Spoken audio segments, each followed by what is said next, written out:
Hey everyone, welcome to a special edition of Capital City News. We're here in front of City Hall. There's a helicopter above me for some reason, and it's freezing. We've got this week a major mayor announcement, an interesting history minute, but first, our look backs and our look aheads. In Salt Lake City, we believe in access and inclusion for every person who lives in or visits our city. To that end, we've partnered with a visual interpreting service to assist blind and low vision residents and visitors in navigating the visual world around them.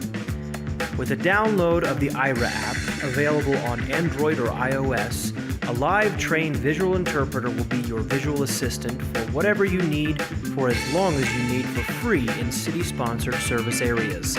So whether you're ordering drinks, meeting your ride, or checking out an event in Liberty Park, Salt Lake City aims to make it all the more efficient, more enjoyable, and more accessible to everyone.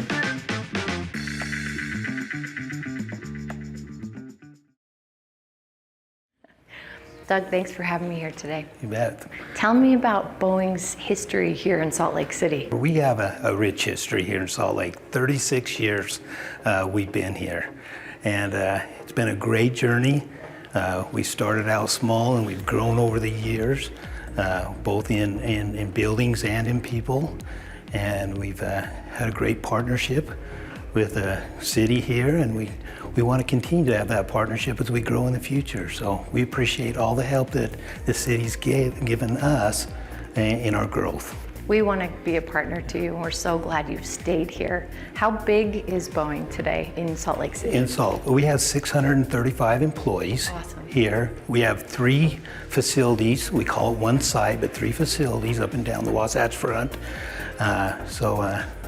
Pretty big presence. Yeah, and manufacturing jobs are what we want out here, so that's a great thing. We want you to keep growing with that. We have great jobs here. Our people love working here.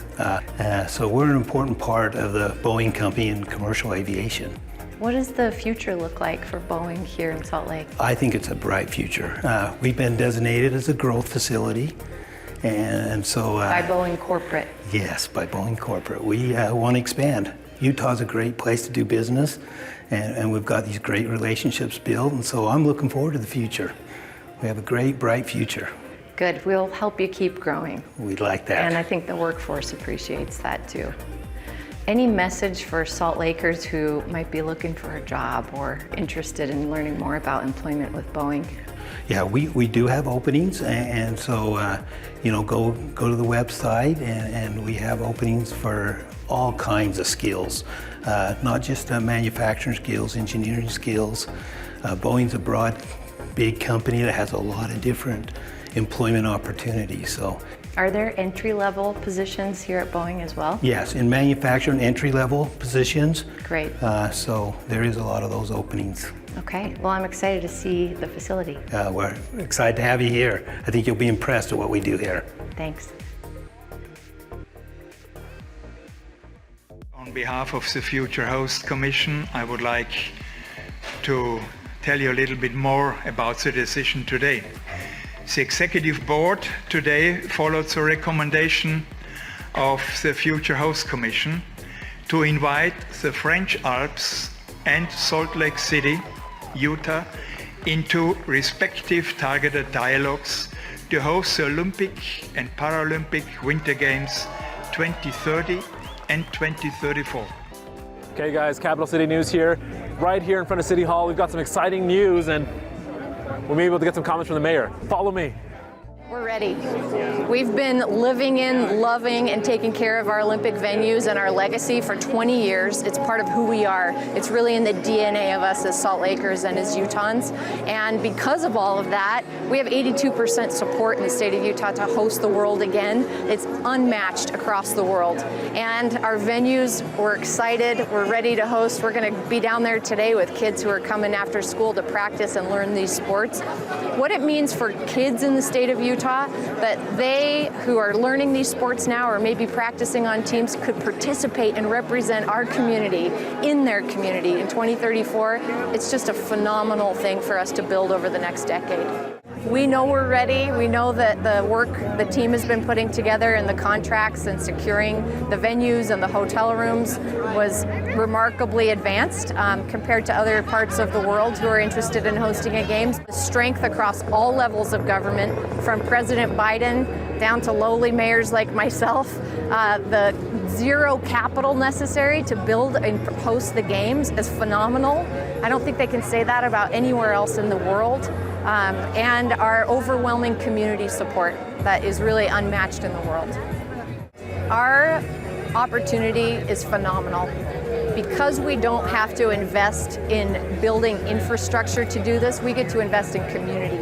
We get to invest in raising our kids up, raising future athletes up, and creating an identity for this city and this state that shows who we really are. We know we've been through a lot, and our character has shown strongly, especially these last few years.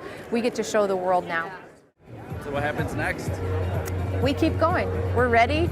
Those deadlines in February and the following months that he announced as necessary, we've already completed those steps. So we welcome their insight and their technical advice on the bid that we've put together.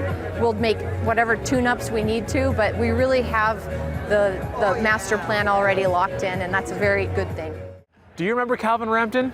If you do, I applaud you on your excellent health and hope you have many more years ahead of you. If not, stay tuned as we take a look at the Utah Governor Calvin Rampton's first Olympic bid attempt in 1965. In 1965, during his first year of his first term as governor, Calvin Rampton formed the first Salt Lake Olympic Committee to make a bid at hosting the 1972 Winter Games. This group came together under the name of the Olympics for Utah Incorporated, which spells out "we" in French. The entirety of their $35,000 budget was made by selling "we" pins, 35,000 of them for $1 apiece. No International Olympic Committee members actually visited Utah, so much of that budget was spent getting the delegation to Rome in 1966 to bid on the Games. At one point, they needed to ship their Olympic display to Rome, and it was going to take a chunk of their budget. Governor Rampton called the Utah Air National Guard to see if they could put the display on a training flight to Frankfurt, Germany. "You can as long as I don't know about it," the officer at the Utah Air National Guard told the governor. "But we need it delivered to Rome," the governor said, and the officer replied, "Well, we've got to refuel in Rome." The bid for the Olympics was not a successful one. The 1972 Olympics ended up going to Sapporo, Japan. And this wouldn't be the last time Utah bid on the Games, though, and they did indeed finally win the event 30 years later in 2002. That's it for this special edition of Capital City News, everyone. Remember, the best way to stay engaged is to stay informed. You can do that by following us on social media at SLC.gov, tuning into Channel 17, or subscribing to us on YouTube.